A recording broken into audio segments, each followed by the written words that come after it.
रशियामधील Yaroslav state युनिव्हर्सिटीजमध्ये वैद्यकीय शाखेमध्ये शिकत असलेल्या जळगाव जिल्ह्यामधील 3 विद्यार्थ्यांचा वोल्होग नदीमध्ये बुडून मृत्यू झालाय। माहिती करतात जिल्हाधिकारी आयुष प्रसाद यांनी रशियामधील दूतावासात अधिकाऱ्यांशी संपर्क करून माहिती जाणून घेतली। तसेच निवासी जिल्हाधिकारी सोपान कासार यांनी पालकांना तिथल्या प्रशासनाशी संपर्क करून दिला आहे।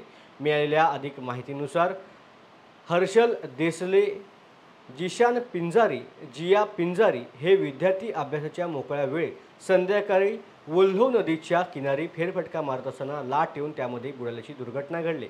सध्या रशियन फेडरेशनमधील सर्व संबंधित एजन्सी पुढील कारवाई करत असून पालकांना पूर्ण सहकार्य करण्याची विनंती जिल्हा प्रशासनाने भारतीय दूतावासाच्या अधिकाऱ्यांना केली आहे। नमस्कार, मी विजय बनसोडे, तहसीलदार भडगाव। एक भडगाव तालुक्यातील संजय भिला देसले यांचा मुलगा हर्षल देसले हा वैद्यकीय शिक्षणासाठी रशियामध्ये होता। 4 जूनला काही 1 5 ते 6 विद्यार्थी मुलं समुद्रामध्ये पोहण्यासाठी गेले असल्यावर ते बुडून मयत झाल्याची दुर्घटना घडलेली आहे।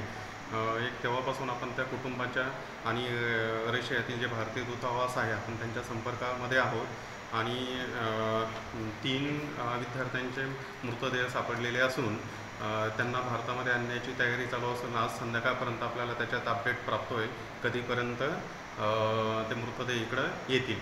त्याच्यासाठी त्या पूर्ण कुटुंबाच्या समवेत प्रशासन असून जिल्हा प्रशासन असून निवासी उपजिल्हाधिकारी पण त्याच्यामध्ये सातत्याने फॉलोअप घेत आहेत आणि ते देखील भारतीय दूतावास आणि बाकी जे काही यंत्रणा आहे त्यांच्या संपर्कात देखील आहेत। धन्यवाद।